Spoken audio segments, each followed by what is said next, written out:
Hey, now it's time to share two more of the Slavic myths because these two are about spirits and I don't know if that's a good thing to look into because they obviously don't cover it in school. This one's called The Ungrateful Farmer. Although the domovoi was considered the most benevolent of the domestic spirits, his behavior was by no means predictable. To overlook his hand in the family's fortunes was unwise, but to spurn him altogether was pure folly, as this tale of farmer who moved house suggests. Outside the city of Kupiansk, in the Ukraine's Kharkov province, lived a young peasant, hard-working and self-reliant to the point of stubbornness. He never stopped to consider how others had helped him, the advantages his ancestors had left him with, or even the assistance his domovoi had given him around the farm. Soon the farmer came to feel cramped in the house his family had lived in for generations, and he thought nothing of leaving it for another he had built nearby. It did not for a moment occur to him to invite his domovoi to join him in his move. Without a thought for the past or the future, he pulled down the old house and chopped up its timbers for firewood. From the first, the move proved a disaster.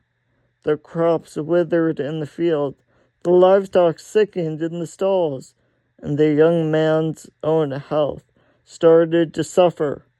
His fortunes went steadily into decline. One night he walked past the site of the old homestead. From the heap of ashes which lay where the stove had once stood, a mournful voice could be heard complaining how the previous occupants had abandoned their grandfather. Startled yet strangely moved by this mystical voice, the young man went on his way wondering what it might mean.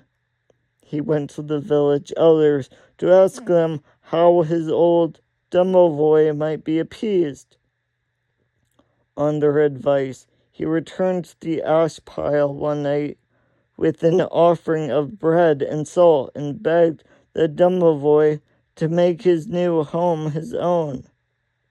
From that day forth, he never looked back. His health recovered, as did the state of his farm. Once more, his house flourished, restored by the protection of the domovoi. And I guess, if you're curious, that's the one, the illustration is kind of greenish. So, I guess that story was about just remembering your ancestors, the people you came from, and how they have power, and I don't really know. Maybe it was just a story. So the next story is called The Tsar of the Sea. It stars, this famous story tells of Sadko, a poor man from Novgorod, who owned nothing but a traditional harp-like instrument called a gusli. In his hands, this simple instrument produced the most enchanting music. One day, Sadko sat by Lake Ilmen, playing the gusli, when he noticed a disturbance in the water. the waves parted, and there before him stood Morskoy, the Tsar of the sea. The monarch thanked Sadko for his playing and bade him cast a net into the lake. Sadko did as he was told, and it made a wondrous catch of glistening treasure. Some years later, Sadko, now a wealthy merchant, was voyaging across the Caspian Sea when his ship was suddenly becalmed.